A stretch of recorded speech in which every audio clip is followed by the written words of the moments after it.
Tole, Waaqayyo baga har'a siin mileen jedha. Ani astamaariidha.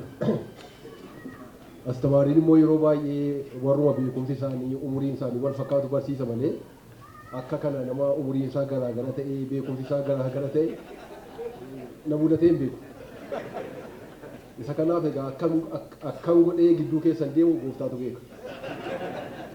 Kanaaf tarii yeroo tokko yoo ol ba'e yookiin yoo gadi bu'e dhiifamaa naa gootu jedhee amanaa.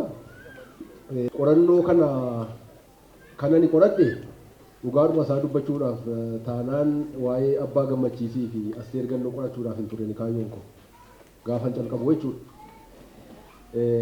96 filannoo dhufuudhaaf waggaan tokko hafuu nam tokko iddoon hojii hojjedhutti dhufeetii miseensa wayii ta'ii naan jedhe. Miseensa dhaaba malee dhaaba sana maqaan dha'u biyyi keenya garaa gara qoodamaa jirti, afaan garaa garaa haasa'aa jirra, daangaa garaa garaa godhannee jirra. Akka kana immoo itti fufuu hin dandeenyu, isa kana iddootti deebisuudhaaf beekaa akka keessanii barbaanna miseensa ta'ii naan jedhe. Isa daangaa dhiiseen isa maalii dhiisee waa'ee afaanii gaafadhe. Afaan maal godhee biyya diigaa jennaan hundumtuu afaan isaatiin barataa. Biyya keenya keessa immoo afaan 80tu jira, 80tu jira. Kana immoo kan nutti fidanii warra wayyaanneedha jedhe. Obseeduma namni isti egaa obsaadha. Obsa baranne miti, barnoota baranne miti, ati dubbannu akka tobsinu baranne. Eesuma kana gadi liqimseen gaaffii tokko uummadhe gaafanni na biraa deemu. Gaaffii Oromoon gaafachaa jiru hanga ta'e naannoo Oromiyaa jedhee uumame kanaaf Oromoon afaan isaatiin hojjechuu eegale kana dhuguma wayyaanneetu fide moo Oromootu irratti hojjechaa ture isa jedhu akka nama seenaa tokkotti hojjechuun qabaadhe murteeffate. Then isa booda mata duree Oromoo literature and identity issues waan jedhuun mata duree uummadhe barreeffama qofaatu hin ta'in literature akkan godhee afaan Oromootti fidu na rakkisa. Afoola hojjenne barreeffamatu hafaa, barreeffama hojjenne immoo afoola isaa biraa hafaa. Akkamitti warri kun lammaan maalummaan Oromoodhaaf afaan Oromoo wal qabateeti maalummaa Oromoo tiksee iddoo Oromoon har'a jirurraan isa ga'e isa jedhuun ilaala jedhee ka'ee fidadheen dhufee egaa asitti waan nu mudatu amma reefu argaattu sin bara waa'ee keessa turree hin darbe wanti suni isa kanaan hojii sana calqabe. Innaan kana hojjedhuti warri ammaan waa'ee isaanii dhiyeessuuf deemu kun keessa dhufan jechuudha. Seenaa kana keessa dhufanii jechuudha. Malee ani isaan qorachuudhaaf miti kanan lafaa ka'e gaafan ka'u ammasitti tan fufan waan jedhu waan kana ilman qabadhaa garuu seera barsiisummaa keessatti atu yaadannoo qabatiin hin dubbatin jedhaafanidha malee dubbachuu waan danda'a. Lammaffaa moota akka turtanii ragaa gaafattu waan ta'eef ragaallee arguu qabdu waan jedhuufanidha. Qorannoo kana afaanuma faranjiidhaan naasaa miti afaan faranjiidhaan barreesse malee afaan Oromootti hiikaa deema. Seenaa warra misiyoonii warra Oromoo ta'an jechuudha. Warra faranjii badaan ilaallatu warra Oromoo ta'aniif gahee isaan seenaa afaan Oromoo barreessuu guddisuu keessatti qaban isa jedhu keessatti ilaaluuf deemna. Innaa seenaa kana ilaallu egaa misiyooniin biyya kana kan dhufan marsaa lamaanidha. Marsaa inni tokkoffaan naannoo jaarraa 16ffaa warri kaatolikii gara Itoophiyaa kana dhufuu yaalanii innaa sanatti amantaa kaatolikii kana sirreessina qajeelchina jedhanii dhufanii haa ta'u malee sirreessuuf qajeelchuu hin dandeenye warra amantaa ortodoksii geggeessu kana duukaa walitti bu'anii dhumni isaa waraana hamaa dhiiga baay'ee dhangalaateen goolabame. Waraana dhiiga dhangalaateen goolabamuun isaa immoo misiyoononni boodaan itti aananii dhufan gara biyya kanaa akka hin seenne danqaa hedduu itti ta'ee rakkoo guddaa keessa isaan galchee jechuudha. Isaan sun sanumaan galan. Marsaa inni lammaffaani isa warri ammanii dhiyeessuuf deemu kun keessatti argamanidha.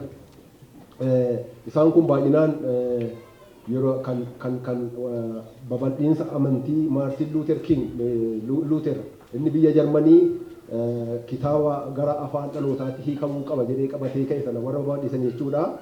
Isaan kun naannoo jaarraa 19ffaa gara dhuma keessadha gara biyya kanaatti achi as kan qajeelanii. Innaa isaan qajeelan waan sadii wal gubbaa ta'aa ture. Tokko warraaqsi warshaa garaagaraa oomishuu hojjechuu biyya Awurooppaa keessatti baay'ee guddachaa dhufe. Inni kun namoonni gara biyya Awurooppaa jiran gara biyya biraa akka deemaniif haala salphisee fi inni lammaffaan Afrikaa kana koloneeffachuudhaaf bitachuudhaaf gara kanatti ennaa isaaniitti achi as deeman ture.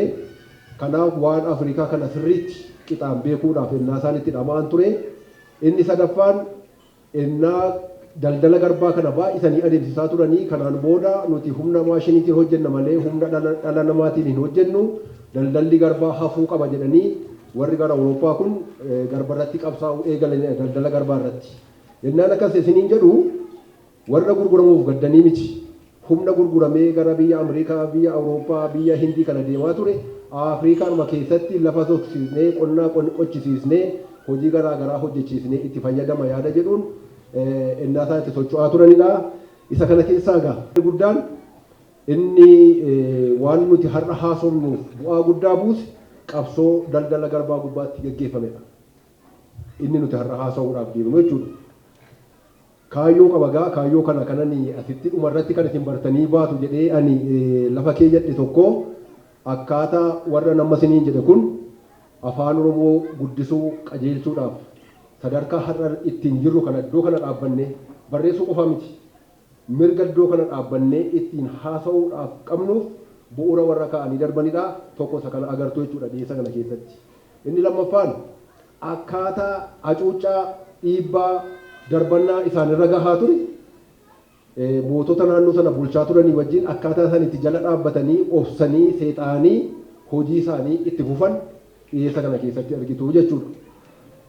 Inni sadaffaan akkaataa Onesmoos Nasiibiif Asteer Gannoo dhiifama naa godhaa gaafa nas keessatti dhiyeessu afaan Oromoo keessatti yeroo tokko tokko isin jennee isaan jennee yoo dhiyeessine nama baay'ee fakkaachuu danda'a waan ta'eef maqaadhuma baaqeedhaan hawaamas keessatti akka abaluu isaas hin bartaniif isaan yoo jedhe nama baay'ee isin jalaa wal fakkaachuu danda'a malee kabaja isaanii gadi buusuu miti.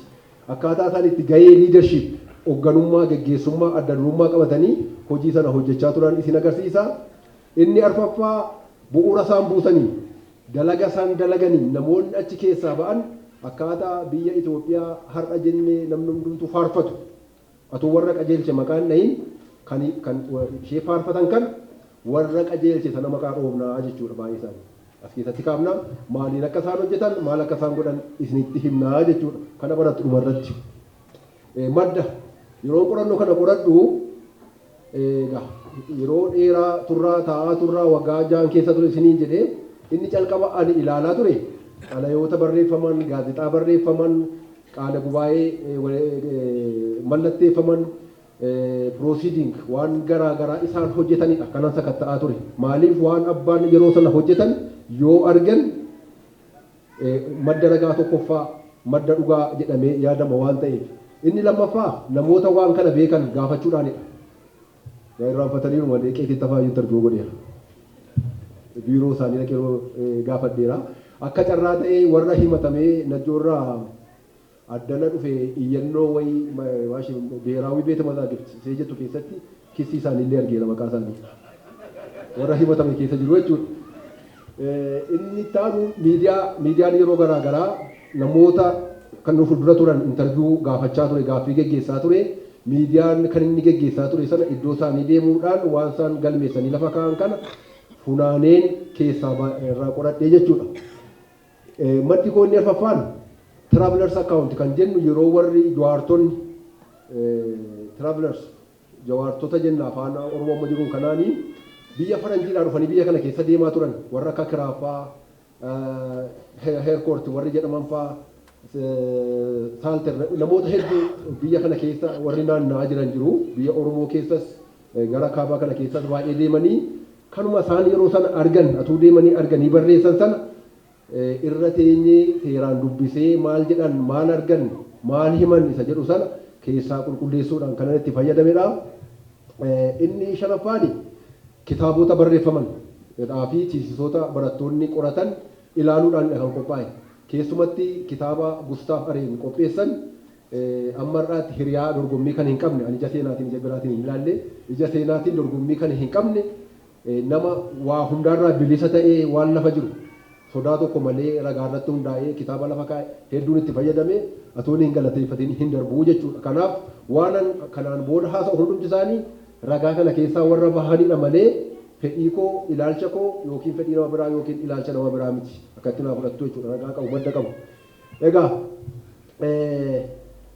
warri ka'umsa amma waa'ee abbaa gammachiisiif Asteer Gannoo nuti haasa'uuf deemnu kanaaf ka'umsa kan ta'e fedhii warra Awurooppaa keessatti kan uume akkuma sila isinitti hime garboota ijoollee Oromoo garbatti jijjiiramanii biyya kana gurguramanii gara biyya Awurooppaa deeman sanadha jechuudha.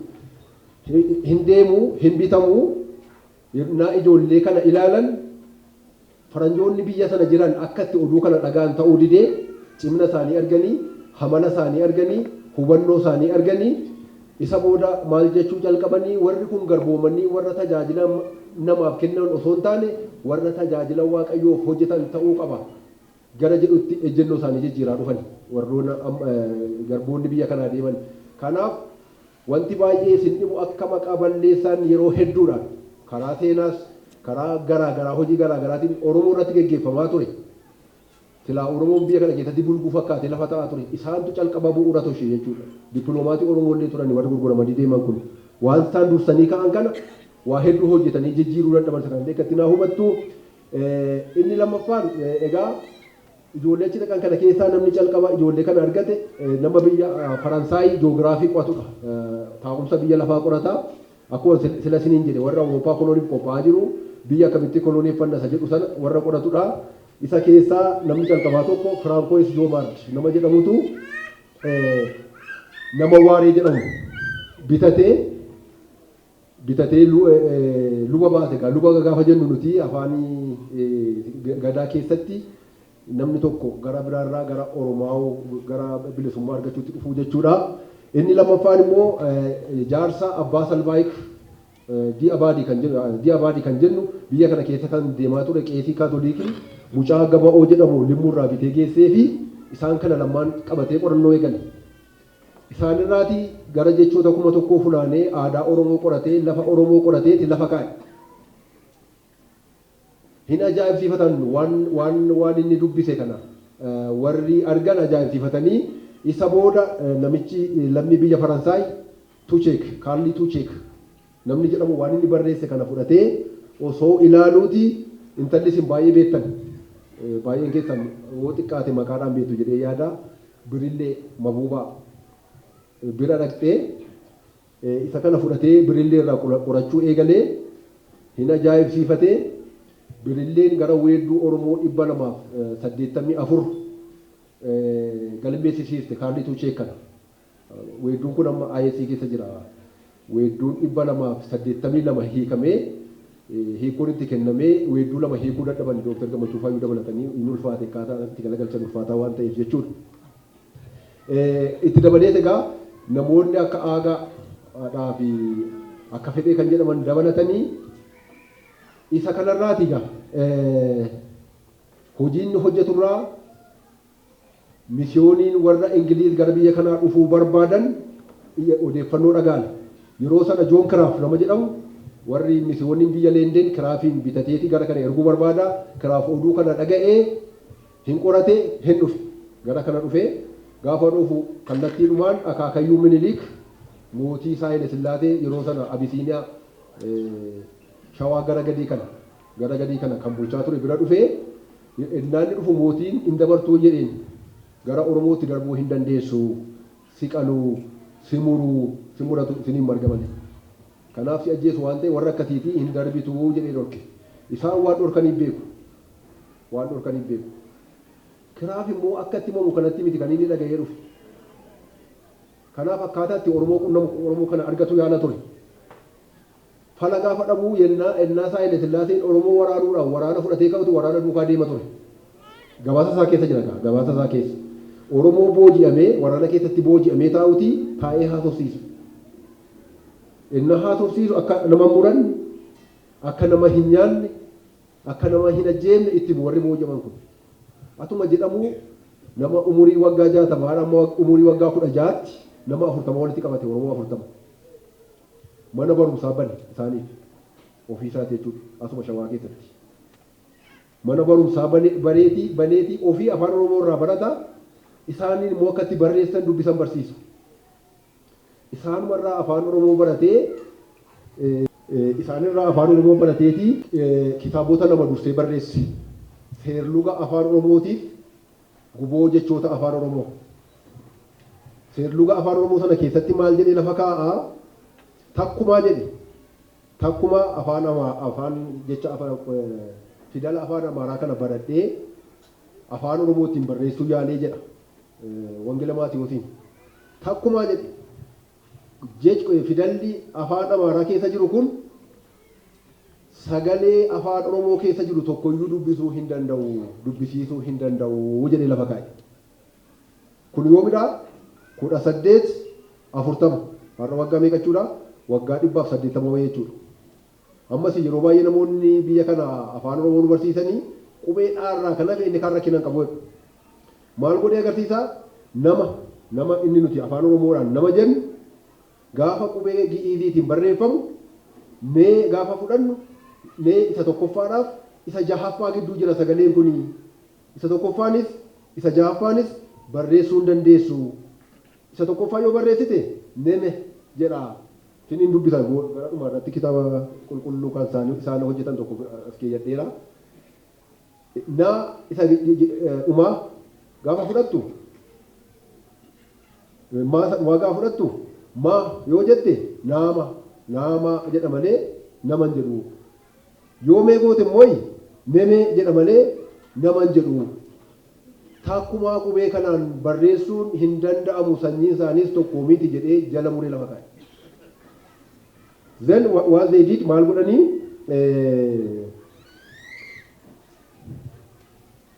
nama kana dideete egaa maal godhanii gara qubee laatiin itti deebi'e. Qubee isaa amma ittiin barreessinu kan akka kana yeroo sana kan isaa hojjeteeti qubee kanaan barreessuun yaalii godhee isa kanaan egaa maal godhee 1840 amma 1842tti Wangeela Yohaannis, Wangeela Maatiyoos, Phaawulos, Luqaas warra kana afaan Oromootti keetii qubee sanaan akka maxxanan godhee jechuudha qubee laatiniiti. Isa booddee ari'an biyya kana haa ba'uudhanii itti murteessanii ari'an. Xalayaa barreessi afaan Ingiliffaadhaan dubbisaa warri afaan Ingilizii beektanii dubbistu afaan Oromoota isinii hiika warra afaan Ingiliziin beekneef kan inni jedhee barreeffate. Calqaba jedha qubee gi'iiziitiin barreessuu yaalee jedha. Kanan barreessuu yaale immoo jarri itaan akka barreeffamu waan fedhaniifi hidhatamanii miti. Haa ta'u malee jedha qubee kanaan barreessuun fidala kanaan barreessuun irratti tolu qubee kanaan barreessuun haa ta'u malee isaan gammachiisuuf jedhee yaale jedha. Dhumarratti garuu sagaleen Waaqayyoo saba bal'aa bira akka gahuuf gara afaan kana dhiisee garan gaafa afaan laatiniitti deebi'uu jedha. Jarri na jibbanii warri na jibban kun kan isaanii malee kan biraa addunyaa keessa akka naanna'u warra hin barbaannedha jedha dhumarratti jedhee lafa kaa'achuu. Dhiisee gara biyya Faranjiitti achi deebi'e. Isa booda gaa dubbii sana hin dhaabne isaan kan isaan murteeffatan biyyuma Awurooppaa keessa ta'anii garboota biyya kanaa gurguramanii deeman itti garaa garaa fayyadamuudhaan achitti hojjechuu ture. Kanaaf iyyannoo galchatee iyyannoo akka inni galchateen nama biyya Oromoo gara Limuu kanaa gurguramee deeme akka fedhee nama jedhamu tokko bitanii geessanii fi inni akka fedhee wajjin hojii calqabee karaa kan biraa immoo dubartiin ganamee yaa'ii Shaaseeta jedhamtu mucaan ijoollee waggaa 12 ishee kan intala kana birillee miti kun kan biraadha. Garuu maal shakkaa baayogiraafii lachan isaanii himatan irraa gaafanii dubbisu obbolaa ta'uun oolan. Akka isheen sunis akkatti manaa baate gaafa himattu isheen kunis akkatti manaa baate gaafa himattu akkatti gargar baahan gaafa himan obbolaa wayii fakkaata seenaan isaanii bifti isaaniillee wal fakkaatu. Ishee kana arganiitii bitu yeroo 8 gurguramtee yeroo 7 gurguramtee yeroo 11 gurguramteeti 12ffaatti bira geesse. Fuudhanii mana barnootaa Korentaan jedhamu keessa galchanii barattuu cimtuu nama jabduu taate. Isa booda kan ishee kana warra kaan irraa adda godhu warri ishee dursanii bitamanii deemanii akka jijjiirraa kitaaba qulqulluu keessatti deeggarsa godhaniif warra jijjiiruuf malee akka isaan lallabaniif maaliif quxeessaan turre warri duraa. Ishee kana garuu cimina ishee ilaalanii jabina ishee ilaalaniiti wangeelallee kan lallabdu wangeelallee akka hiiktu barsiisaa turan. baay'ee barattee nama jabduu taatee eebbifamtee ishee gara biyya kanaa deebi'uudhaaf ka'u dhukkubni sombaa qabe. Dhukkubni sombaa immoo yeroo sana akka irraa qoricha qabu du'uudhumadha wanti jiru kan ishee eeggatu gaafa akka isheen baay'ee hafuu hin dandeenye itti himan Londe nama jedhamu nama ennaa daarikteeraa bakka sana bulchu hojjetu waamteeti dhaamsatti himatte du'uudhaaf egaa. Waan ani baradhe kana waan ani arge kana hawwiin biyya kootiif qabu kana silaa biyya kootiin ga'uufan ture Waaqayyo anaaf hin eeyyamne garuu adaraa saba kana biraan naa gahaa jetteeti itti himattee duuti. Innaa kana inni maal godhee baayogiraafii ishee barreesse baayogiraafii dubartii kanaa barreesse natu Oromoo jedha malee irraa Oromoon jedhu Oromoo Buchiliin afaan sanaan jedhaniiti barreessanii Awurooppaa keessa naanna'ee akka gurguramu ta'e wanti kun afaan garaa garaatti illee hiikame afaan hedduutti baay'ee laphee nama cabsa seenaan achi keessatti namoonni dubbisanii argan seenaa kanarraa arganiiti misiyooniin biyya Awurooppaa jiru dhaabbata garaa garaa keessa jiran hundumtiyyuu biyya Oromoo dhaquu qabnaa murtoota jedhu murteessan baay'een isaanii dhufaniiru gara dhumaa kana keessa warri Siwiidii dhufaniiru warri Birispaatiriyaanii dhufaniiru warri Hemenesberg Jarman dhufaniiru hedduun isaanii hawwii horatanii kanarraati. Isa booda maal godhu naannessanii gurguruu jalqabanii baayogiraafiin ishee kun waa'ee seenaa ishee kunii Suwiisii farankii biyya Suwiis 500 han faranchi 2500 kiraaf immoo farankaa warqii waggaa waggaatti 3,300 nan kaffala kan jedhu waadaa gale. Kun immoo qarshiin funaanamu kun immoo biyya Oromoo akka ittiin dhufamuuf kan isaan waan godhaa turan buusaa turanii jechuudha. Isa kanarraa ka'ee egaa misiyooniin biyya Oromoo kun bara 1856 Kiristoon Addoo jedhamutti akka itti dabalamee Oromoo kun keessatti galmeeffamee sagantaan bahee fi biyya Oromoo deemamuu akka qabu sagantaa inni olaanaan bahee fi jechuudha 1856. Isa booda sila gaasinii kaaseera achii kun gaafa qixaa'u kiraaffaa hojii isaaniitti fufaniiru achitti deebisanii isaan maal godhaa turanii ruufoodhaan wajjin the four gospels wangala arfan act of epistles to the Romans 25 chapters of the Genesis warra jedhu kana hiikan mucaan ruufoo isinii jedhe sana duukaa bara 1838 kaasanii amma 1842 isa kiraaf hojjechaa ture irra deebi'anii sirreessan hiikoosaa qajeelchan. Yennaa isaan achii kana godhan egaa sila kaasaa turanii qeesonnii fi beektonni na fuuldura turan Waaqayyo hojii isaa hojjetaa jedhani. Addanaa Tawadroos maal godhaa misiyoonni warra biyya Awurooppaadhaa dhufe qawwee hojjedhaa dee walitti qabeeti mana hidhaatti naqe. Ati immoo dhaqii Amaarinyaa barsiisidheeti alaqaa Zannab Walda Masqal dhageessanii beektu ta'een beeku barreessaa Atsee Tawadroos ture alaqaa Zannab kun Oromoodha garuu isaan Oromoo ta'uusaa kaatu. Fudhatanii namoota baay'ee miteedhanii fudhatanii alaqaa Zannab kun barsiisuu dhaqee maal godhaa Amaarinyaa barsiisuu dhiisee gaafa Amaarinyaa barsiisuu kun isaan immoo wangeela isa barsiisan. Alaqaa Zannab isaan biratti wangeela barateeti jaara waa'ee Amaarinyaa waa'ee qawwee dhiisee maal gochuu jalqabee wangeela hiikuu jalqabee jechuudha gara afaan Oromootti.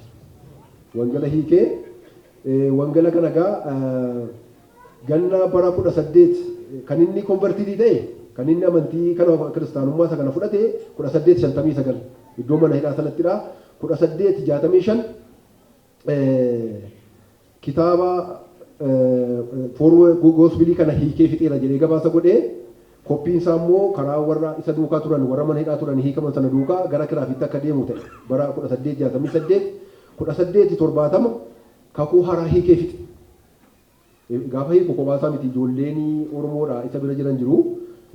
Garbummaatti gurguramanii akka itti ce'an dhabanii achi keessatti kan hafan warri isa gargaaran jiru. Egaa gaafa Dabtaraa Zannab kana hiikuu isaa argan hin jabaate inni Awurooppaa keessa jiru sun.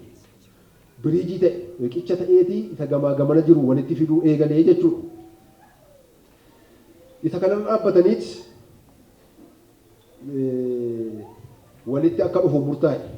Gaafa walitti dhufu garuu rakkoo tokkotu isaan mudate.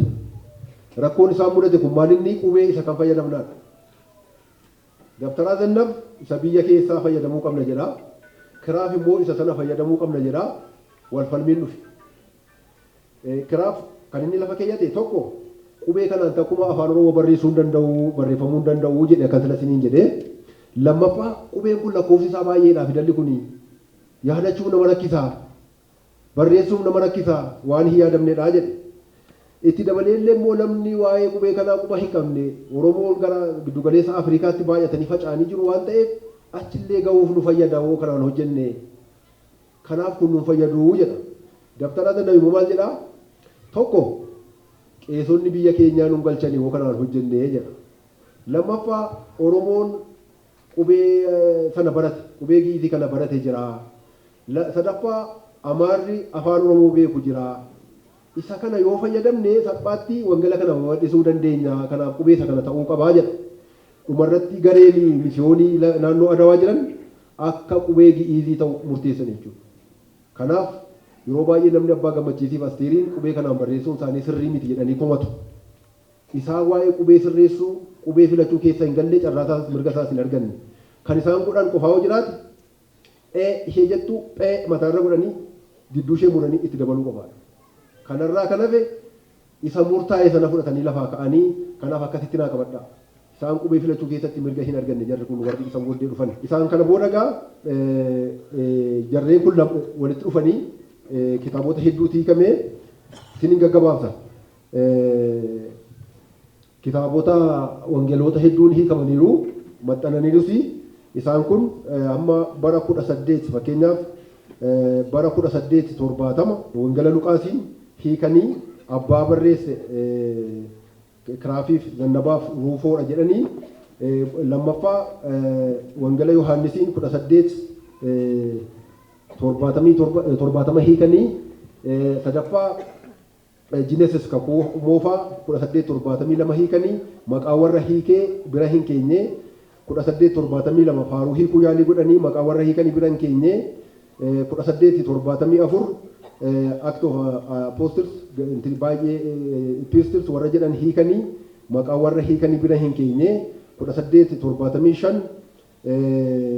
wangeela Maatiyoos wangeela Maarqos warra kana hiikanii warra hiikan bira hin keenye 1876 ammas kakuu moofaa irra deebanii ilaalanii kan hiike jagaa ilma leeqaa jedha. Kan hiike jagaa ilma leeqaa jedha jirraati. Isa ifaat egaa warroota nammas lama qaadhee kana dhufanii iddoo biraatti ka'an warra kana hiikee keessatti qooda fudhatanii isaan maal jedhaa Zannab Oromoo ifaatidha jedhaa. Soolan Oromoo Ada'aadha jedhaa. Waaree Oromoo Noonnoodha jedhaa. Shawaa gara Wallaggaatti karaa laga Waamaarra laga Gibeerra warri beektaa yoo jiraatan noonnoon karaa sana jiraa. Jagaa ilma leeqaati jedhaa. Oromoo leeqaati jedhaa. Ruufoo Oromoo Gumayii jedha. Warra kanatu walitti dacha'eeti kitaaba kana hojjete jechuudha. Kanaaf warri isin maqaa isaanii baay'ee hin dhageenye as keessa jiru. Dhumarratti egaa 1876 kakuu moofaa fixan. Kakuu moofaa hiikanii fixanii. Egaa kana gochuun isaanii maal godheera warra ijoollee kana qabatanii kitaaba kana hiikuun kitaabonni hiikaman kun ergaa Oromoo biyya Oromoo keessaa waan Oromoon qabu waan Oromoon fakkaatu akka isa qabaatu taasisee kana qofaadhaan hin dhaabbanne. Waan asitti hojjenne kana maaliif gara biyya sanaa deemnee hin yaallu isa jedhutti cehanii jarri kuni isa dura iyyuu dhufaniiru. Kanaaf egaa neetiif biyya keessatti hojii eegaleedha amma laallu biyya Oromoo keessatti maal hojjetan isa jedhu. Hojiin kun kan eegale gareen wasalatiniin jedhe warra mishinii warra biyya Siwiidinii 1865 naannoo Mutsuwaatti dhufanii mana barnootaa ogummaa jedhu banan. Waan san mana barnootaa ogummaa bananii beektu laata sinittan hima. Yoo mana barumsaa amantii yookiin baayibilii jedhanii bananii jarri kun iddoo siin kennanii fi hin kaa'aniifis baraniiru. Jarri maal barbaadu warri kun akka isaan qawwee hojjetan akka isaan waa godhan barbaadu irraati. Kanaaf ogummaa yoo jedhamee jarri kun qawwee nuu hojjetu meeshaa nuu hojjetu jedhanii akka abdii irratti horataniif mana barumsaa ogummaa banan. Hin kennanii fi hin barsiifatan iddoo sanaa jechuudha. Bara isa kana fudhataniiti bara 1870 warra Damazangar namni jedhamu lammiin biyya Gibxii naannoo sana bulchaa ture. Nama nuti gara fuulduraatti maqaa dha'uuf deemu hiikaa kan jedhamu wannaa sana. Yeroo 8 biyya Amaaraa keessatti gurguramaa ture achi ga'ee bitee kenneef. Maal jedhee kennaafi hojii mana keessaa si haa gargaaru ergadhu kophaa kee hin rakkatinii namni kuni nama ergamuu danda'udha jedhee laataaf. Daarikteerri mana barnootaa sana nama kana ergatee kitaaba kana ittimee waan inni ergatu waan inni qajeelchu gaafa inni ilaalu gaafa inni sirriitti dhaqee dalagee raawwatee bareechee fidu inni kun ergamaa namaatu hin ta'in akkan sellatiin hin jedhe ergamaa waaqaa ta'uu danda'a jedheeti mana barumsaa galche. Mana barumsaa akka galcheen manni barumsaa sidha vocational mana barumsaa ogummaa jedhamu Bible Academy jedhamee moggaafame. Maqaadhuma abbaa gammachiis Wallagatti jedhamee maqaa hiikaati. Mana barumsaa Academy kitaaba qulqulluu jedhameeti maqaa jijjiirratti kan jijjiirsisiise abbaa gammachiisii jechuudha. Egaa inni kun kanaan atu jiru maal godhanii ijoollee dabalachuu qabna jedhani. Ijoollee Oromoo dabalachuu qabna jedhanii dabalaniif ijoollee Oromoo dabalanii yennaa sana kan seenan Farajaa kan jedhamu duukaa kan itti dabalame jira. Daani'eel dabalaa booddee kan kaasu kan waa'ee isaa kaasnu kan duukaatti dabalame jira. Qomoo biraa keessaas Sidaamaa wayii natti fakkaata kan wajjin mana barumsaa sana galan jiru.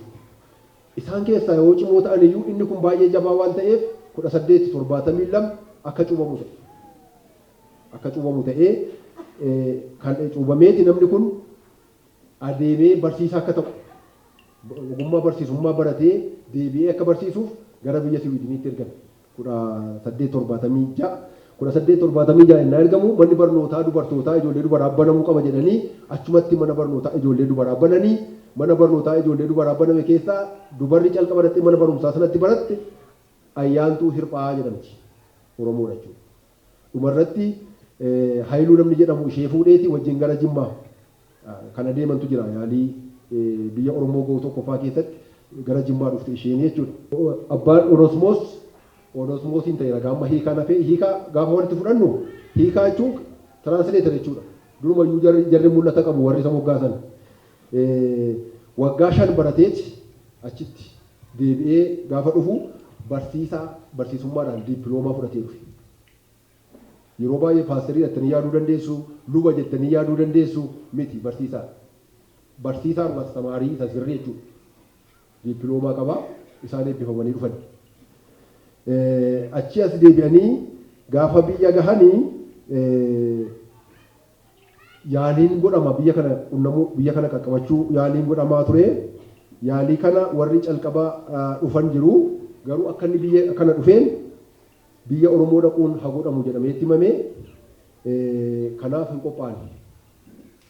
Biyya Oromoo dhufuudhaaf eessarra ka'anii gara Sudaanitti gadi ka'anii kaartumirra naanna'anii laga Abbaayiin qabataniiti gara karaa Mandii karaa mana Siboo asiin ol galuuf ture. Dhufanii Mandii ga'uudhaaf kiiloomeetira 30 isaanaaf bulchaan naannoo warra Sudaan warra gara gadi jiran sun biyya Oromoo asirraa fagoodha isin hin dabarsu dhaquu hin dandeessan jedhee gufuutti ta'ee hin yaalanii hin milkoomne Mandii ga'uudhaaf kiiloomeetirii 30 isaanaaf dhiisanii ofirra deebi'an. Karaa sanarra deebi'an dhufanii gaafa deebi'anii dhufan egaa rakkoo guddaatu isaan mudate Onosmoosiin busaan hin qabee busaan baay'ee rakkisee hamma du'utti ture busaan isaarra gadi baatanii kilooroolkiinii yookiin itti bitattanii ofirraa namarraa galu miti qoricha hin qabu ajjeesuudha qabnaan garuu Waaqayyo gargaaree hin hafee warri isa bira jiran Arnaawus hin du'ee namni Haayiluu jedhamu tokkos biraa hin du'ee isaan garuu rakkoo meeqaan deebi'aniiti Mucuwaatti galan. Mucuwaatti galanii isaan fuuldura konsilasiniin jedhe warri biyya Oromoo dhufuu yaalii godhan Nugusee Tashuu, Imaanu'eel Hamed, Ayyaantuun Jimmaa Abbaa Jifaar ga'aniiti warra Abbaa Jifaar warri calqabaa ga'aniiru warri kun garuu ta'uu fididee gaafa deebi'an egaa hamma ajajni lammaffaan kennamuufitti maal gochuu akka qaban qajeelfamni kennamuufitti gadi taa'anii kitaaba kana afaan Oromootti hiikuu calqaban. Kitaaban calqaba hiike tokko Kaataakizmoo The ABC of the Bible kitaabni jedhamtu yoo abdiin fa'aa hiikanii dhiisanii hin beeku. Kaataakizmoo sana hiikanii ittaansanii kitaaba galata Waaqayyoo gooftaa maccaa sila baay'een keessaan qabdu gooftaa maccaa biraa hafe malee galata Waaqayyoo kan jedhu jira. Galata Waaqayyoo gooftaa maccaa kan jedhu hiikan. Maaliif hiikanii sattaanutti fudhatanii dhufuudhaafidha. Isa kana godhaniiti achi as qajeelan egaa isa sadaffaa yaalanii yaalii sadaffaa isa immoo isarra dhufanii Affaar keessa godhaniiti karaa warra Miinjaar kanaa asii ol dhufuudhaaf yaalii godhan. calqabaa warra daldala warqee buna daldalanitti ergaa argannaan haa dhufanii nan dabarsaa jedhe Minilik. Gaafa isaan dhufan immoo hin dabartanii jedhee Aliyyuu Hambaatti isaan dhorke. Aliyyuu Hambaa warri gara kana jirtan beektu ta'a. Aliyyuu Hambaa kuni lafa buufata naggaadotaati. Achi waggaa tokko turanii garuu wanti baay'ee isin dhugu fila Dooktar Gammachiis luba Dooktar Gammachiis maal kaasu bakka jirtanitti bakka rakkina keessattis hojii hojjedhaadhan. Biyya Oromoo gahuu dadhabne jedhaniinis taa'anii jechoota afaan Oromoo weedduu Oromoota achitti gurguramanii deeman gabaa dhaqan irraa funaanu turan. Hojii tattaanuuf jechoota walitti qabatu. Waggaa tokko achi turanii gaafa deebi'an amma gaa milkoomne ofirra deebi'anii galanii abbaan Gammachiis fa'aa Asteer miti abbaan Gammachiis gadi taa'ee kitaaba qulqulluu hiikuusaa hojiisaa akka hojjetu murtaa'e akka adeemsa keessatti qooda fudhan warri kaan akka yaalan. Isa kanarratti hundaa'anii maal godhanii garee afaan qoratu komitee lingwistiktii garee qorannoo afaanii uummatanii garee qorannoo afaanii kana 1891 amma 1893 innaa deemuu maal argate ijoollee argate. Ijoolleen baay'eedhaan nama 500 ijoollee Oromoo 500 walitti qabamee eege. Ijoollee Oromoo 500 kana keessaati ijoollee 15 filatanii mana barumsaa galchan. Isaan keessaa Asteer tokkodha. Warra mana barumsaa galan sana keessaa filataniiti ijoollee kana barsiisanii garee qo'attoota afaanii jedhanii koree dhaaban. Koreen qo'attoota afaanii kuni inni calqabaa Onesmoosidha. Nama Iluu Baaboriidhaa dhaqee ogeessa kitaaba qulqulluu jedhamee beekama. Inni lammaffaa Daani'el Dabalaati sansila isiniin jedhu horroo guduruu irraa bitamee dhaqee proofriider waan namni barreesse kana dogoggora arguu qajeelchuu sirreessuu keessatti nama gahee guddaa qabudha. Hirphee Abbaa Magaan Jimmarraa kan dhattedha. Gargaartuu weedduu keessatti baay'ee isaan gargaaraa turte. Diimboo Garbaa Dambidoolloorraa kan dhattedha. Istifaanos Bunayyaa Keeniyaarraa kan dhaqedha. Naatinaa'el Harargeerraa innaa sana warri kaatoolikii bitanii achi dhaqee mitoolii kana kan ta'edha. Roorroon jira. Neels Haayilaandar kan iddoo sana hoogganu jira. Egaa yeroo baay'ee maal jedhama kitaabni qulqulluun kan loqoda warra maccaa qofaadha jedhu namoonni baay'een. Nan dhagaa yeroo haasa'amu. Loqoda warra maccaa miti. Gara maccaarraa warri dhaqan baay'atan malee Booranni Keeniyaa keessa jira. Oromoon Harargee keessa jira. Hundumtuu keessatti Oromoo Shawaa keessa jiru keessatti qooda fudhatanii.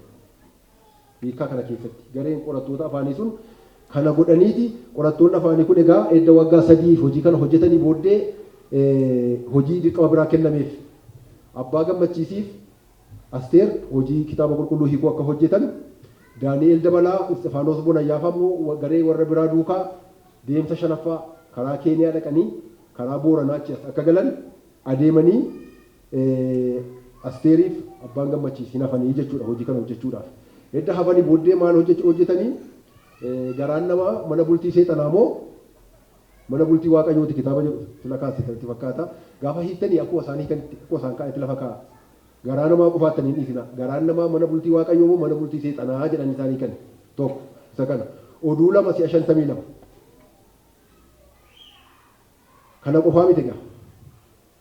Kitaaba kana gaafa geessinu barsiisaa hin qabnu nama barsiisuu hin qabnu namni kun ofiin baratee waan kana dubbisuu qaba kan jedhu kitaaba qopheessan. Kitaabattiin sun maal jetti? Calqaba barsiisaa innis macaafa dubbisuuf barsiisuu Oromootii jedha. Kitaabni kun 1894 maxxanfamtee garuu kan hiikan isa fuulduradha. Isa fuuldura hiikamtee dhumtee kitaabni kun wanti baay'ee isin dhibu seera sirna kaarikuleemii nuti har'attiin hojjennu warri saayinsii baay'ee baranne iyyuu sirriitti itti fayyadamnee ijoollee barsiifnee barreessuuf dubbisuu dadhabne bara sana akka isaanitti hojjetan isinitti agarsiisa. Kun immoo bu'aa Abbaa Gammachiis astamaarii ta'ee barachuu isaatii jechuudha. Tokko kitaabni kun maal qaba egaa akkaataa itti fidala dubbisan, lakkoofsa dubbisan, jecha uuman, oduu durii, mammaaksa waan amantaa kiristaanaa keessatti jedhamu sana irraa jalaan kaa'anii mata duree ishee kana jetti. Isheen masaan barreessan fudhadhe. ISC keessa jira. Mul'atan yoo ta'e ilaaluu dandeessu. Achi fidala dubbisuudha kan jiru ittaansee jecha fidala lama argaartu jecha fidala lama qofaadhaan dubbifamu. Maaliif namni calqabu tokko fidala 5 fidala 6 takkaa dubbisuu hin danda'u. Itti aansanii jecha fidala 3 gaafa isa ija lamaa fitu isa ija 3tti darbaa jechuudha. Gaafa isa ija 3 fitu isa 4 laqaa jechuudha.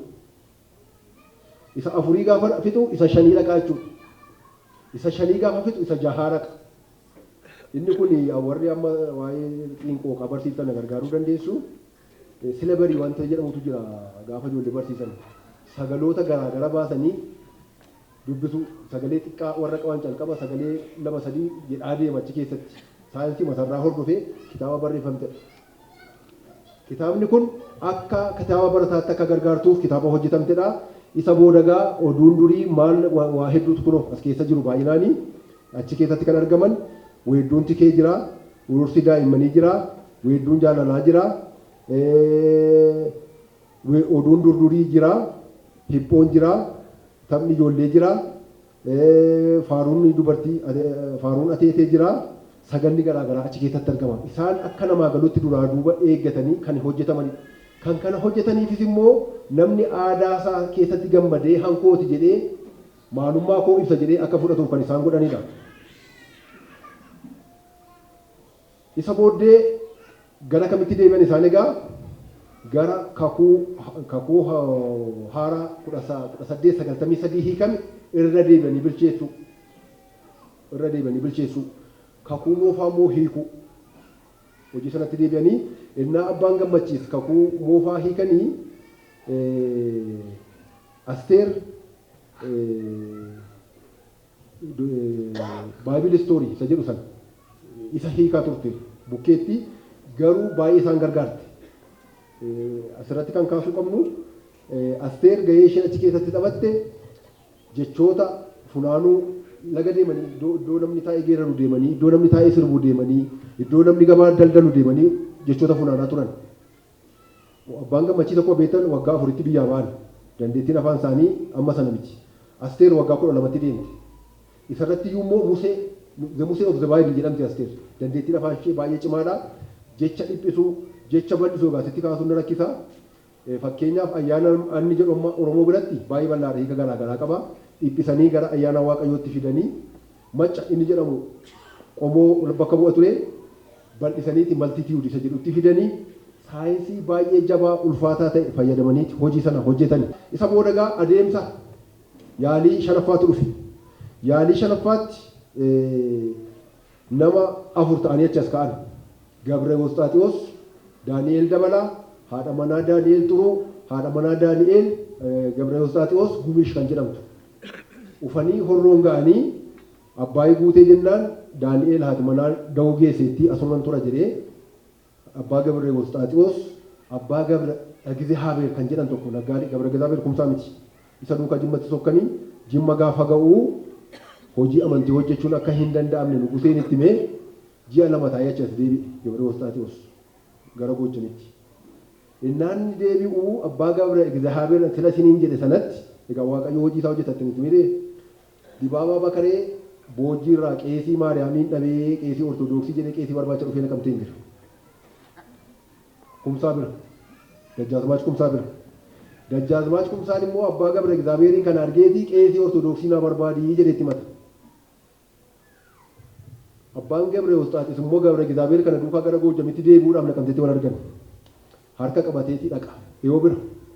Dajjaazmaach Kumsaadhaaf feetanaarii Dibaabaa waliin ta'an. Isa booddee kumsaa Dajjaazmaach Kumsaa Morodaa giizii beeka akka beektu ta'e hin beeku. Waan qiddaatee kanas beeka baay'ee barateera Amaarinyaa kanas beeku. Qoran. Abbaan Gabre Wostaatiyoos immoo silayyuu qeesiitu mishinii ta'e. Waan mana bataskaanaa keessatti bareecheetti. Gammadan. Anoo isa kana qofaa miti kan biraayyuu beekaa jedheen. Maal inni immoo innaan faaruu kana keessaa baasee nama dubbiseef jedha Dibaabaa duddaan kufee jedha. Maali jennaan afaan seexanaa gabaayyuu ittiin naquun hin danda'amu jedhameeti afaan waaqayyoo ittiin dubbisuu dandeessaayi. Isa booddee lachuu gammadanii hin mari'atanii kumsaan yoo asitti hambifadhe qeesonni arjoonaan kaa'anii naqamtee farjoogaan wal jala jirti gara seenaatti nu deebisa leeqaan naqamtee kumsaa faa jala jira arjummoo warra shawaa kana jala jira bulchiinsa warra raasdamistoo jala qeesonni arjoonaan kaa'anii kanaaf silaallee nan hambifadha fudhuuti jedhee gaamboojjitti Gabriel boojjiin naqee ganama gi'iiziidhaan qaddasa bataskaana keessa sa'aatii booddee immoo mana isaatti walitti qabee afaan oromoodhaan nama barsiisa. Isa booddee qajeelfama fudhatee deemeera abbaa gammachiisirraa mana barumsaa jalqabe ijoollee 16 galmeesse jaalala namaa fedhii namaa arganiiti isaanii gammachuudhaan itti fufaa jiru birraan dhufee abbaa hir'ate jennaan Daani'eeliif Gumeeshiif xuruun immoo qaqqaban dhaqanii jechuudha. Isa booddee waldaa amantaatiif mana barumsaa garaagaraa baasan. Daani'eel daariktera mana barumsaa ta'ee Gumeeshiif xuruun barsiisaa ta'anii Gabriel Wostaatiyoos bataskaana keessaa hojjetaa mana barumsaa ammayyaa calqabanii jechuudha. Yoo calqabeettanii barattan isin 19 Duwwaa 8 Minilikitti tamiti 1898 boojiitti calqabe.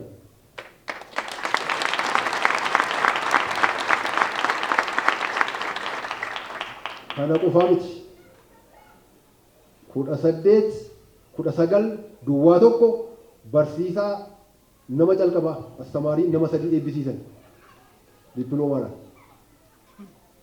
achumatti jechuudha. Akkuma abbaan gammachiis achitti baratee dhufe dippiloomaa maqaa isaanii barbaaddu yoo ta'e Saamu'eel Daankii, Allee Ambaltoo, Ingidaa Akaal Waldi Ingidaa. Egaa ijoollee 16 galmeessan keessaa qulqullina barnootaa amma har'a rakkannu kan nama 3 duwwaatu astamaarii ta'ee eebbifame. Maaltu barnoota ammayyaa isa godhaa yoo jettanii tokko barnoota isaan barsiisan sirna barnootaa irratti hundeeffamee kan ijaarame waggaa calqabaa dubbisuu qofaa barsiisu. Nama dubbisuu fixetu gara barreessuutti ce'a. Waggaa lammaffaa barreessuu barsiisu. Nama barreessuuf sirriitti dubbisuu danda'e waggaa lama fixetu waggaa sadaffaatti dhaqee barsiisaa ta'a. Kun egaa ammayyaa isa taasisa jechuudha mana barnootaa ammayyaa isa taasisa. Kufuun jira, kutaatti dabarsuun jira, barsiisaa sabjeektii kennanii barsiisuun jira. Kanatu ammayyaa isa taasisa. Yeroo baay'ee yeroo tokko dhiyeesseen ture waan kana Gondor keessatti iddoo akkasitti calqabee misiyoonitti calqabee faranjii waan calqabeef kan ammayyaa ta'a yoo ta'e naan jennaan noo teekistii qabna ilaa teekistii qabna kaarikuleemii qabna isin immoo kaarikuleemii sana fidannaan dhiyeessuu hin dandeenye. Lammaffaa kan ammayyaa isa taasisu bara 1923 Tafarii Mokonnoniin gaafa banan Atsee Haile Sillaaseen gaafa eebbisiisuu dhabu maal jedhee dubbata? የምናስተምረው ሚስዮኖች በወለጋ በሚያስተምሩት መልኩ ካልሆነ በስተቀር ለሀገራችን ትርፍ የለውም።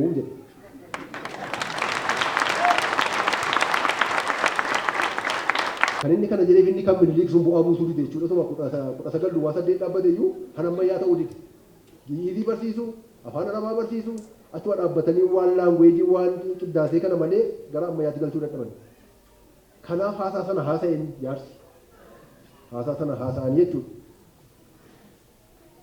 Mana barumsaa kan agartu manni barumsaa kun achuma dhaqeen iddoo isaan itti calqaban sana dhaqeen suuraa kana fudhadhe waan yaalii calqabne jira gidduutti rakkoo ta'eeti malee warra akka Daani'eel fa'aa kana fi Taraarii Dibaabaa fa'aa kana warra achitti barnoota yeroo calqabaa eegale bakki isaan daangaa lafa isaan fudhatan sun kan lalameeti muuziyeemiin hojjetamee manni kitaabaa hojjetamee akka isaan yaadataman walgayii yeroo 2-3 dhiyeessinee yaalleeti gidduutti karaatti dhaabbannee kanaafan bakka sana deemu. Manni kun ishee calqabaa miti. Yeroo sadaffaa kan deebisanii isaan hojjetanidha. Kun yeroo sadaffaa ijaaramtee jechuudha diigamtee. Kanaaf iddoo isaan yeroo calqabaatti kan calqabanidha. Egaa isa booddee maaltu ta'a? Rakkoon isaan mudachuu jalqabe. Edda isaan warra nama maqaadhee kana kaasanii waan godhanii booddee rakkoon isaan mudate. Rakkoon maaltu isaan mudata? Daani'eeltu du'a. Daani'eel gaafa du'u bataskaanni tokko jira bakka waalchaa maaramii geessan. Jennaan hin qaddasnaa jedhan. Lakki hin qaddasnaa miti maasheenii guutuu fitaati. Ishee boonannaan hin gootanii hin barbaachisuu jedhe Gabriel Wostaatiyoos. Warra kaatoliikiin nutti dhufee jedhan. Dibaabaa bira dhaqan. kissi Pitiraarii Dibaabaa bira. Pitiraarii Dibaabaan nama naafaa miti. Isaan hin barbaanne miti akkuma warra hiyyeessa baadiyyaadhaa dhufan cal jettanii owwaaltanitti cal jedhaa owwaalaa beeku. Nama hundaaf kitaatiin hin godhamu qaba. Beektu miti akkuma warra hiyyeessaa sanatti callisaa owwaalaa jedha. Ji'a lama booddee immoo manni gubatee mana keessatti gubata Gabree Wostaatiyoos. Hindu'e. Ammas hin goonaa qeesii keenya dhaalan. Hin gootanii jedhe qees baadimmaa yaanuu kan jedhamu tokko gara Goojjam kanatti waan oomishinii kana baratee hojii dhabee ortodoksii ta'e kan naqe. Hin gootanii dheedhiin nama. Abba gaa dubbiin maal ta'e hin dhohe. Mormiin hin hammaate jechuudha. Akkuma isaatti dibaabaan gadi qabe Pitiraarii Dibaabaan. Irraas fagoodhaa yoo dhufanis kumsaa bira dhufu ganaa kumsaa darbanii Dajjaazmaach kumsaa darbanii ol dhufu waan ta'eef hin dhiisan. Gidduu kanatti bara 1904 ji'a fulbaanaa keessa gareen nama 10 qabu Najjoo ga'e. Gareen kun garee abbaa gammachiisee hoogganamudha. Yeroo baay'ee abbaan gammachiis baabura yaabbataniiti amma Finfinneetti dhufaniiru namoonni gaafa dhiyeessan sobadha. Baaburri kan Finfinnee ga'e 1917dha. Kan isaan baaburaan dhufan achiin gadi bu'anii Jibuutii ga'aniiti hanga Dirree Dawaatti baaburaan dhufanii Dirree Dawaadhaa kaasanii hammasitti gaangee farda lafa kan isaan deemanii dhufan farda miti gaangeedha kan isaan dhufan. Innaa isaan dhufan egaa akka carraa karama Finfinnee kana dhufanii gaafa isaan dhufanii Finfinnee ga'an kantiibaa Gabruu Dastaa yeroo sana kantiibaa ture. Gaba'oo jedhama. Gabruu Dastaa kana gaafa inni biyya Siwiidinii deebi'ee misiyoonii ta'ee dhufu biyya ni xilate gaafannaan biyya isaa wallaan afaan Oromoo garuu beeka. Kantiibaa Gabruu Dastaa Oromoo dhannaan Oromoo miti jedhan. Namni qe'ee warra isaa gaafatee qe'ee warra isaa hin beekne garuu afaan Oromoo beeku eessatti barate afaan Oromoo. Atuu qe'ee warra isaa beeke edda guddatee baratee jenna. Amma garuu qe'ee warra hin beeku afaan Oromoo beeka. Innaan bakka ta'e irrattidha. Noo rakkina nama baratee hin qabnuuti fudhadhaan jedheen. Kantiibaa Gabruu Dastaa kun fuudheetii Abuune Maatiyoosii fi Atsee Minilikitti geessa. Kantiibaa Gabruun egaa iddoo guddaa jira beekaadha.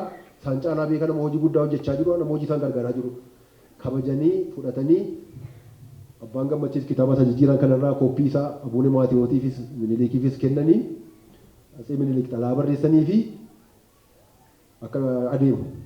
Garuu maal jedhan dhaqii warra Aramanee sana barsiisii jedhan ergan. Hin qajeelanii yeroo isaan dhufanii gara Wallaggaatti gadi qajeelanii Dajjaazmaach kumsaatti gamasiitii raasta Sammanaadoo ceena joorraa fudhachuudhaaf waraana qopheeffatee ture lafa warqee. Dajjaazmaach kumsaanis yoom salphaadhaa naqamteen ishee Najjootti galeera. Eeguu ofirraa eeguuf jechuudha jira. Achumaan bira dhaqan abbaan gammachiisa Najjoo achitti dhaqanii mana barumsaa banan. Isaan immoo kan biraa fulbaana 19 akkuma dhaqaniin nama 20 galmeessan barattoota 20. Inni kaan hiriiree dabaree eeggata ture. Isa booddee taa'anii mari'atan akka itti barsiifamu. Maaliif egaa tuttuqaan takkaa jalqabeera boojjiitti waan ta'eef. Isa booda maal jedhaanii warra dhaqan egaa booddee isinitti himaa abbaan gammachiis akkuma achi gahanii wanti baay'ee nama dhibu. Ijoollee isaanii akkuma Najjoo gaanii maqaa Oromootti jijjiiran. Isinirra jijjiirattu? Gaafa jijjiiran immoo Oromoo irra dhaabbatanii malee calluma jedhanii miti. Barnaabaas Mucaasa jedhamu gammachiisitti gad jijjiiran. Maaliif? Najjoo gaanii kan iddoo yaadaa turan iddoo hawwaa turan gaanii hin gammadan. Kanaaf gammachiis jedhan. Diinaa intala jedhamtu ayyaaneetti gaddaran. Jijjiiran. Maaliif? Ayyaana Waaqayyootiin achi gaammalee akka namaatiin miti. Waa hedduutu ture. Akka nuti itti yaadnu miti. Waa hedduu keessa ba'anii waan ta'eef. Ishee sadaffaa yaadateetti gaddaran Taammire ishee jedhamtu. Maaliif? Waaqatu nu yaadate waan keessa baane kanatti immoo hin yaadannaa isa jedhu. Isheedhuma galata Waaqayyoo jedhanii moggaasanii afaan Oromootti moggaafatanii hojii isaaniitti seenu. Egaa Dajjaazmaach kumsaan maal godhee tokko iddoo isaan mana itti ijaarratan kennee fi lafa mana barumsaa irratti ijaaran kennanii fi lafa ittiin isaan irraa waa nyaatan kennee fi lafa isaan ittiin mana barumsaa sana jabeessan ittiin hojjetan kenneefi obbiratti kunuunsuu jalqabe. Hin sodaatin sodaa tokko malee barsiisa afaan oromoodhaan jedheen jala muree jechuudha.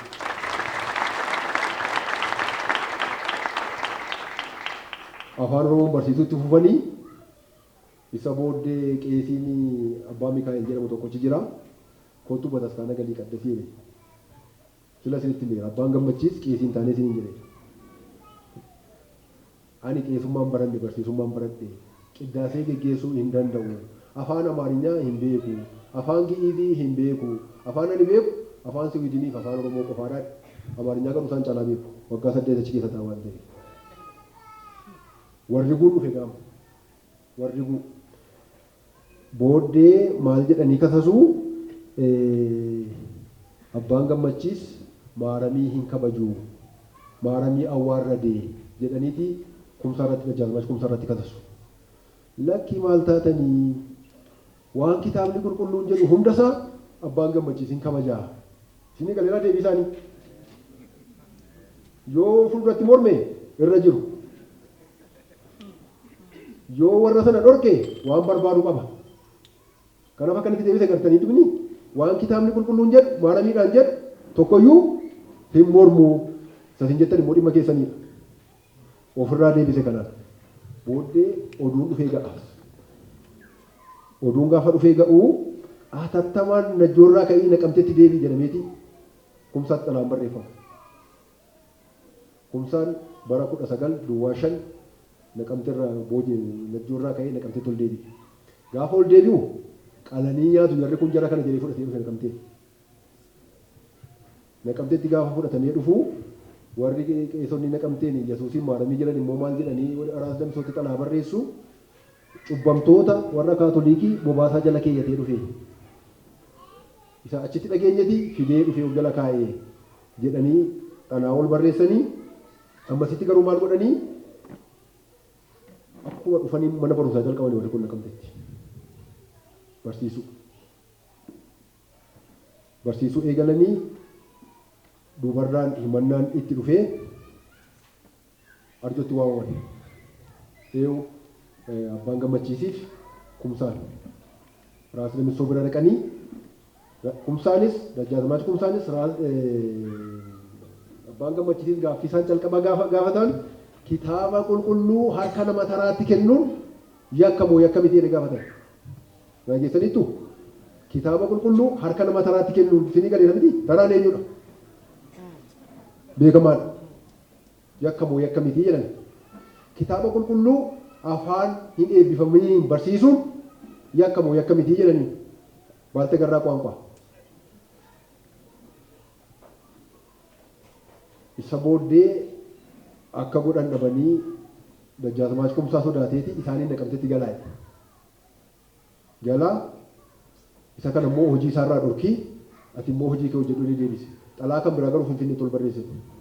Minilikitti barreesse jechuudha raas lammissoon. Dajjaalmaach kumsaanis yoom laafaadha. Akka inni achitti ergu shakkiira waan ta'eef abbaa gammachiisii fudhatee ka'e Finfinneetti. Kennaa qabatanii fidanii dhufanii Abuune Maatewos biras dhaqanii Atsee Minilikis biras dhaqanii achi himatamtaniitu waan ta'eef turaa jedhame. Isaan egaa gammachiisuu dhaqanii garuu kan isaan eege himannaadha. Takka taa'anii warri himate dhufuu didanii ragaan dhufuu didan. Dajjaalmaach kumsaa addana ture. Ati immoo deebii galee jedhani. Ji'a waxabajjii keessa naqamteen gaafa inni ga'u buleedhuma isaa xalahaan warri si himates ragaanis gahaniiru waan ta'eef deebii kottuu jedhanii Finfinneetti. Ji'a waxabajjii keessa yaadaagaa. Akka irraa asfaaltiin hin jiru, konkolaataan hin jiru, bosonni jira, lagni akka irraa hin xixiqqaanne lagni guutuudha. Halkanii guyyaa roobaa xiqqoo warri umuriidhaan bubbultanii umurii hojjetanitti akka turu itti mitiire. Isa kana keessa guyyaa 11 halkanii guyyaa deemanii umurii isaanii waggaa 50tti dhufan. Finfinnee. Finfinnee inni kun egaa maal godhee baay'ee miidhe. Dajjaalmaach kumsaa baay'ee miidhe. Isa silaa Atsee Minilik Dajjaalmaach kumsaa amanu akka inni isaanii amanne godhe. Amantaarraa qabsiise hojii shitti hojjechaa jira kumsaan jedhee Atsee Minilik akka shakkusa godhe. Gondoree 1,500 irratti ramade sababii kana Naqamtee irratti. Warra irra taa'anii eeganii jechuudha. Isinitti nima booddee akka inni ofirraa kaasan akka isaanitti ofirraa kaasan yeroo tokko gara kana ittiin isaa miti gurriin dhaabbata miti gaafa dhagaan sababa qabu. Achiiti maal godhan egaa kumsaa kan ilaalanii hin himatanii ragaan hin dhiyaate maal jedhamee gaafa ilaalanii dubbiin akka himatame ta'uu diti. Maal murteessanii ati hin barsiisin hin lallabin galii qotiisa qoti. Iddoon maslaa naannoo Niw Jenereeshinii lafti qonnaa isaanii iddoo sana jedhaniin isaan. Kumsaadhaan immoo waliigalaati qeessota achi jiranii wajjin waliigalaati abbaa gammachiisiinis duuka buutota isaas toobbadhaa jedheen excommunicate ittiin ooduu jechuudha. Ittiin oodaa jedhee kumsaan isin galee hin galanii ittiin oodanii garuu ittiin ooduu kumsaa irra keessadha. Irra keessadha. Ji'a 2 keessatti immoo maal godhee deebisee fudhatee dhufe ooddaa sana ji'a 2 keessatti deebisee gara Finfinnee fudhatee dhufe bara 1906 ittiin oodeetii ooddaa ji'a 2 keessatti kitaabatti ishee silaa suuraa ishee agarsiisi dhaqaa gurguraa kumsaan. Kana immoo maaltu isa golchisiisaa boojirraatii Dibaabaa Bakaree fi Bookasheen ati warraa Dibaabaa Bakaree kitaaba afaan sana maqaa sana dhaanii barreeffame malee kitaaba biraa dubbisuu didanii jedhanii dhufanii himatan. Qeessonni wal ga'anii. Kitaaba afaan Oromoodhaan dubbisuun rakkoo qabaayee jedhan. Rakkoo qabaa. Afaan Oromoo sirriima isaayyuu afaan amantiidhaan mijataa miti waan ta'eef amantoota keenya nu harkaa balleessaa. Isa booddee kumsaan maal jedhaan? Ani afaan 3 beeka. Giizii beeka, afaan Amaaraa beeka, afaan Oromoo beeka. Waan isaan afaan Oromoodhaan barsiisan hundumtiyyuu isa Amaariñaadhaan Giiziidhaan jiruudhaati deemaa galaanii. Isa kana aariin isa silaa ittiin oodi kitaaba gurguraa barsiisummaa keessan itti fufaati jedhe. Kana duwwaa miti gaa. 1907 konfireensii barsiisotaa waammadhaa waammatan. Manni barumsaa Minilik nama yaa'uu dhaabbate 1908 Wallaggatti immoo 1907 konfireensiin barsiisotaa hojii barsiisummaa madaan waamamee walgahii guyyaa 7 geggeessaniiti isa darbe madaalanii isa fuulduraa kallattii keeyyatanii ba'an. Konfireensii barsiisotaa nuti har'a geggeessinu gaafa sana 1907 geggeeffan. Isaan kun egaa sarara dhufanii manni barnootaa bal'atee ture. Haalli Ambaltoo Saamu'eel Daankiitu dhaqee, Siibanii Boruu Siibaatu dhaqee,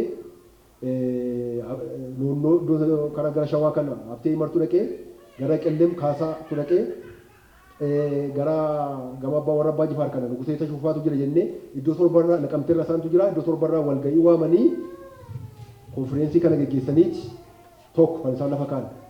Mootummaa Waaqayyoo malee mootummaa namaa sodaatinaa. 2 hojiin calqabne akka itti fufu.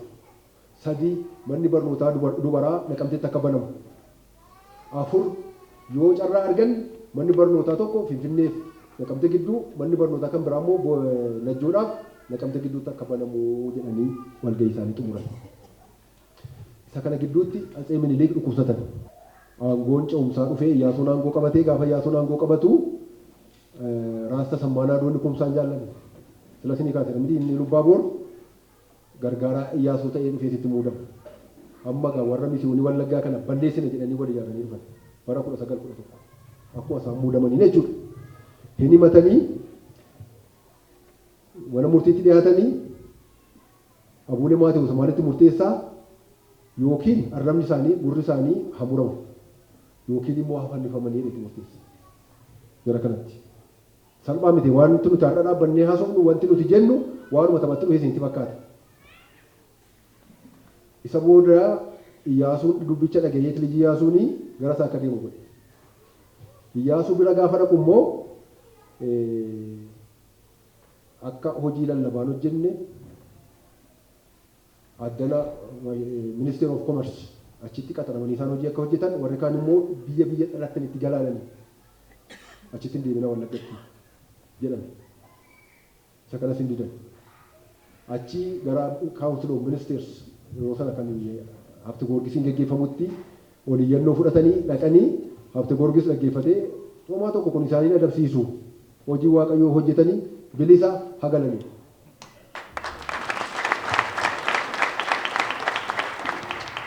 Deebi'anii galanii biyyatti.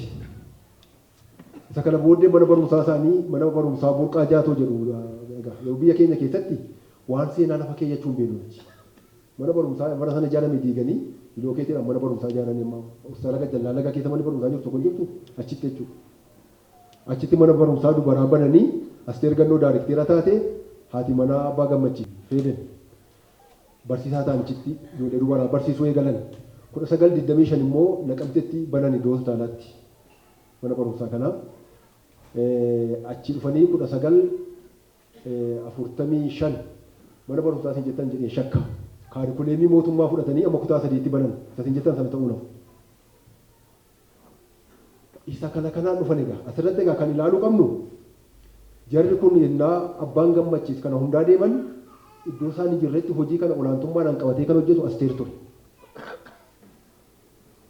Kumsaan maal godha yeroo isaan deeman yeroo tokko kanan bira darbee asii afaan Amaariyaadhaanii lammaffaa biyya kana keessatti waa'ee wangalaas ta'e waa'ee afaan Oromoo kan barsiifne jedheetti barreesseeti afaan Oromoodhaan immoo dhaqii barsiisee deema.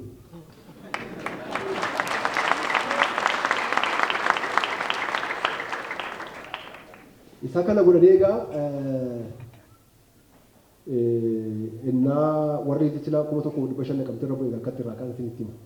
Iyyaasuun Dambidolloo dhaqee gala. Dambidolloo intala jootee tulluu fuudhuu dhaqeetii achii gala. Gaafa inni galu dikee isaa beektu mini kubeetu sani. Isatti abidda qabsiisanii mataarraa kaasanii hiiratti ba'an. Warri Naqamte. Nurraa kaasii jara kana nurraa kaasee. Isa booddee Iyyaasuun kaasee isa keessaa warri karaa Wallaggaa irra deemtan diggaa kaampii diggaa magaalaa diggaa beektooti fakkaata magaalaa diggaa gama keessa Fododdoo kan jedhamtu jirti Dachaawway bulchiinsa waraanaas Gamisoo gar tokko isaaniin achi geessee gar tokko immoo Limmuushee karaa giddaa jirtu achitti isaan geessee Naqamte bilisa jalaa jala jechuudha.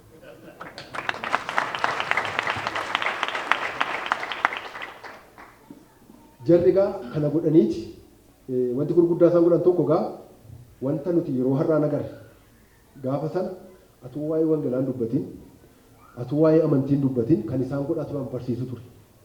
Hojii isaanii calqabaa barsiisu edda barsiisanii booddee wangelatti himuu ture. Sila kan asitti beekumsa baay'ee kaasan. Kanaaf beekumsatti amanu turan namni beekee amane dudduuban deebi'u. Nama hin beekinitti yoo himte garuu gurrarra yaa'u. Kana hojjetan tokko. Lammaffaa gaa jarri kun wanti isaan hojjetan achumaan gadi badee moo maal bu'aa buutee isa jedhutti deebina.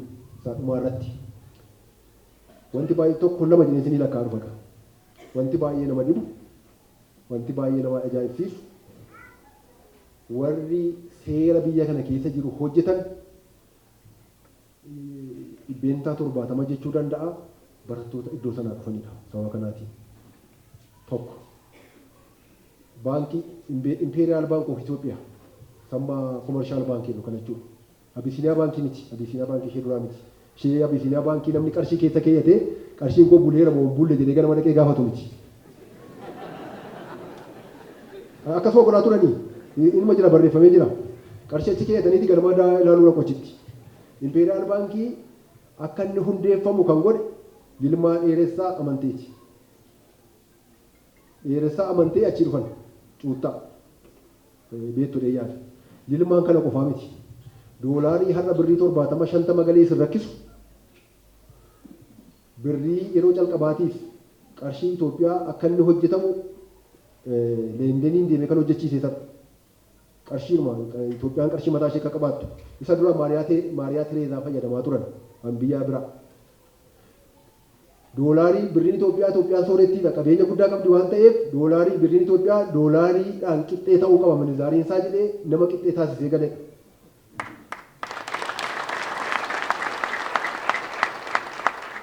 Seera faayinaansii isaan gargaaruu danda'u har'a with little modification xiqqoo isheetti godhamee ittiin hojjetamaa jiru kan hojjetan isaaniidha. Seera faayinaansii Itoophiyaan har'a itti fayyadamtu kan bu'uura lafa kaa'e Yilmaa Dheeressaati. Achii dhufan. Tokko mini lama. Kacarraa ta'e intalli isaanii naasitee maqaan waan hin beekamanii argeen beeku addana jirti. Baaroo Tumsaa. Baaroo Tumsaa isin qabsoo duwwaa keessatti beektu.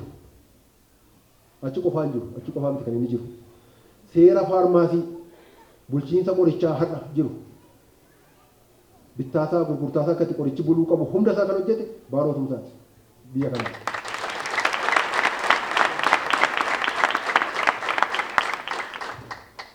Barattootuma warra kana warri kun bifa garaa garaatiin barsiise warra dhufe jechuudha. Faarmaasii baratee anaat kiiloo 5 kiilootti atuu yeroo gabaabaa keessatti hin turin kiiloo 6 galee seera baratee biyyi Itoophiyaa federaalizimiidhaan yoo bulte malee akka amma bulaa jirtu kanatti hin diigamti jedhee nama teesisii hojjetee teesisiin isaanii Addis Ababa Yuunivarsiitii keessa jirudha.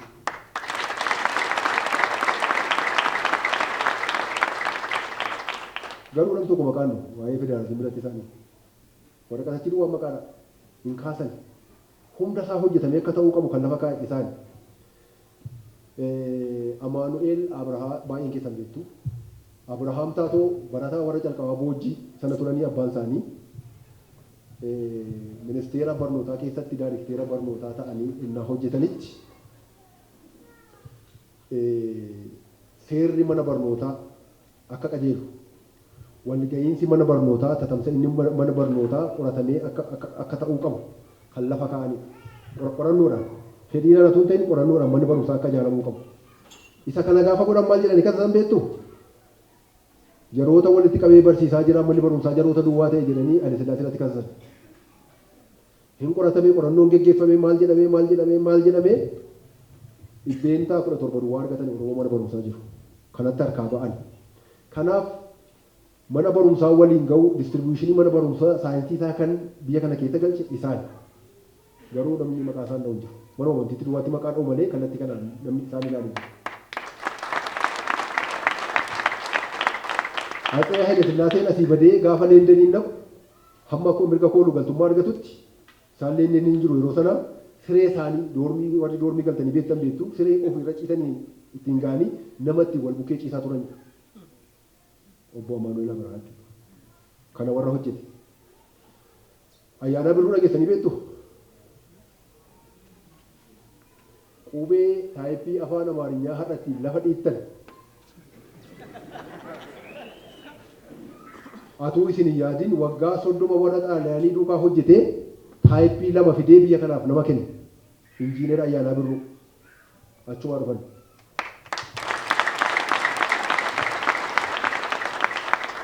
Amaarinyaa guddisuu keessattis gahee guddaa qabna jechuudha.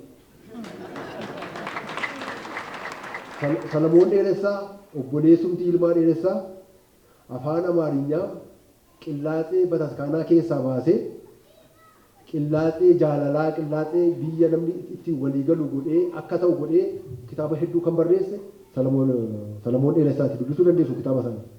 Falaasama calluma jedhee tun ta'in falaasama keessa godhee isa keessaa Firaat kan jedhu tokko dubbiseera. Firaatiin falaasama guddaa kan qabu. Kabira ilmumti Ayyaanaa Birruu silasiniin jedhe seera mana wayinii mana hidhaa biyya kana. Ani mana hidhaan jedhu mana jiilchaan jedha. Hidhaan horiidhaaf hidhaa. Manni sirreessaa immoo kaawunsiliingi intiniidha. Achitti kaawunsiliingiin badaa waan jiru itti fakkaatu. Jiilchuudha achi. Adurree kolaas ni beektu? Adurree kolaa hamtuu agartanii beektu? Korma adurree kan adalan ta'aniif laga geessaniiti. Siniin marga malee cinaan keessaa baasu lagatti. Isa booddee lagatti hin deebi'u lammaffaa. Hin jiilee jedhama adurreen sun. Mana jiilchaa seera isaa kan hojjete Ilma Ayyaanaa Birruu kana biyya kana. Biodiversity Institution amma naannoo British Embassy jiru kanatti fakkaata.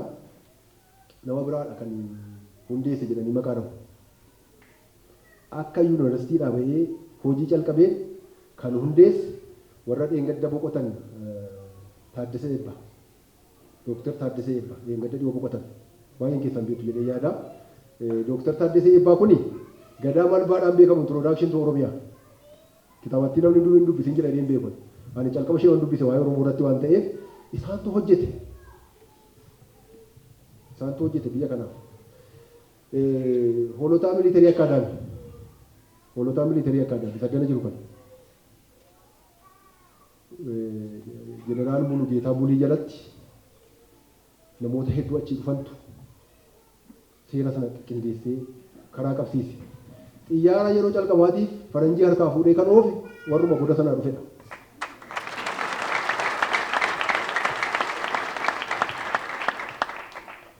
Seera ayyar mangadii samma nama tokko natti agarsiisa sirriitti dhufe.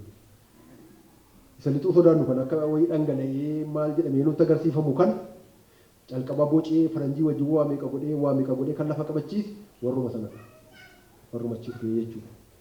Kanaaf bu'aanii warri achi dhufan biyya kana sirreessuu keessatti qaban gaheensaa asiif as miti. Hedduun jiru dhabdaniitu beeloftaniitu jedheen gabaabse malee baay'ee kaafnee haasa'uu dandeenya tokko isaanii irratti waraqata dhiyeessuu dandeenya. Kabiraa gara baarootan deebi'a. Amma gidduu kana immoo biraanii masqala addaati malee baarootumsaa miti kan akkas jedhe waan jedhu wayii kaasaa jiru. Mareet laaraashu lafti kan qotee bulaati landi tubzatiidha. Dhaadannoo jedhu hankooyinii godhe baarootumsaati. Nama jiraamu ragaarra jiraamu fa'aa kaanu malee. Kan inni kooyinii godhe lafaa ka'ee miti. Naannoo sana naannoo dhaabaa afuriitu wal argaa ture. Happaan jira, Me'isoon jira, Icaat jira, Abaawwan jira.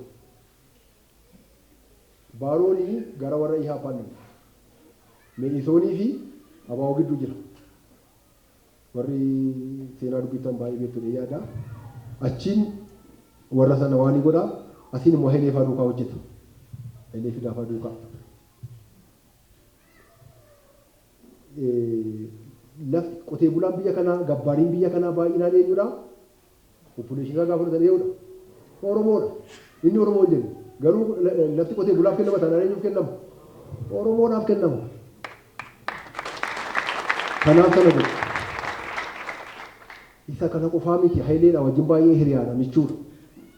Intini isaanii piroofaayilii isaanii argan yeroo baay'ee waan isaan hojjetan. Polotikaa dargiinis warri engadda mallasfaas warri kun ittiin hojjetanis baaroof Hayileen kan waliin ta'anii hojjetanidha. Kan isaan polotikaa daayirekshin. Isaan gaafa sana maaliif godhanii yeroo abaawoon hundeeffamu warri Hayileen naqeera. Waan dhabanii adeemsa irratti. Bilisummaa Oromoo irratti waliin dhabne adeemsa irratti waan dhaban. Adeemsi maalni Hayileen maal jedhaa isa har'a sagal taatanii calqabdan kana hundumtuu kanatti qooda fudhatu yoo goone maal ta'aa jedha. Sababiin isaas yeroo kana Oromoo egaa maqaannaa qeesii ortodoksii akka waaqaatti fudhatee jiru abbaa lafaa akka ergamaa waaqayyootti fudhatee jiru yoo isin bilisoomsina jettanii dhattanii kan rasaasa calqabaa isinitti dhukaasu isumadha. Oromoo osaa isinitti dhukaasa. Sagaltaanii gaafachuurra baay'annee gaafannuu jedheeti wal mormu. Baaroon isin duukaa jiru. Maal goone jedhanii tokko hagurmeessinuu jedhe. Hagurmeessinuu. Lama habarsiifnuu. Sadii hidhachiifnuu. Yoo gurmaanis, yoo hidhatanis, yoo baratanis saffii cuquliisif jedha. Cuquliisbiin warra kanadha waan ta'eef baay'een isaanii jedhamee akkatti hojiitti kan ፖሊስ ቢሮ keessa galanii jarri kun akkatti hojiitti kanan isinitti himaa gurmeessuu ወጣቶች ማህበር ሴቶች ማህበር ጎልማሶች ማህበር jedhameen ijaarame hojii isaaniiti handargiinti hin gurmeessan jechuudha. Barsiisuu kitaaba hirmaata dubbii afaan Oromoo jedhu baay'een keessan argitanii dhiiftanii hin beeku. Hayileen fa'aa yeroo Awurooppaa jiran hojjetanii kitaaba sana barreessuu keessatti gahee guddaa kan taphachaa turan ammas Baaroodhaa fi Mitiquu Tarfaasaati. Asii booduu jechoota guuranii kan ergaa turan gara sanatti hirmaata dubbii afaan Oromoo kana piriintii godhanii ijoollee Oromoo walitti qabaniiti halkan akka barsiisan guyyaa moosa qubee gi'izii akka barsiisan godhan bakka deemanitti masarata timirtiin hansaaniiti jechuudha. Hidhachiisuu milishaa yeroo sana kan hundeesse jaradha dargiin booddee irraa fudhatu malee. And that was one of the reasons why Imru Ibsa was killed, assassinated. Sababii milishaa kana. Imru Ibsa horroo dhaqeeti Oromoo qofaa hidhachiise jedhanii xalaamee qarratti barreessanii akka inni dhumaan godhan sababa milishaa sanaa jechuudha. Kana egaa Oromoon baratee hidhatee gurmaa'ee dammaqee yoo jedhe akkuma jedhee hundumti maal gaafata jechuudha. Gaaffii gaafata, gaaffii sana gaafata. Kana gaa bara sana lafa godhan jarri kun. Dargiin gaafa dhufu maaltu ture? Sanuma ture. Har'a hoo gurmaa'uun hin jiru. Hidhachuun hin jiru. Kakaasuun dammaqsuun hin jiru. Sanumatu bifa geggeeddaratee dhufaa jira jechuudha. Akka itti biyya kana sirreessan. Garuu seenaan barsiisaa, iskuulis barsiiseera. Yuunivarsiitiis sadarkaa digirii maastersi irratti barsiisaan jira. Waa'een jara kanaa iddoo itti ka'u tokko argee hin beeku. Hin ka'u. Amma reefu dhiyeenya kana maqaa baruudhaan jalqaban. Darbee warri afaanina affeeru seenaa liitireecharii biyya kana akka barsiisuuf. Yeroo seenaa liitireecharii barsiisuu dhaqu waan rammaa kaasaa oolle abbaa gammachii, Salamoon Dheeressaa, ijoolleen keessatti hojjetan waa'een qubee hirmaata dubbii afaan Oromoo, waa'een maalii tokkoyyuu hin qabu. Garuu jaallannes jibbines biyya kana qaroomsuu keessatti gahee olaanaa qabu jechuudha. Bu'aa warra karaa sana dhufetu isa kana fidee kana caalaa galata Waaqayyoo ta'uu yeroo biraa bocarraa arganne bifa biraatti walitti deebina asuma irratti xumura galatoomaa.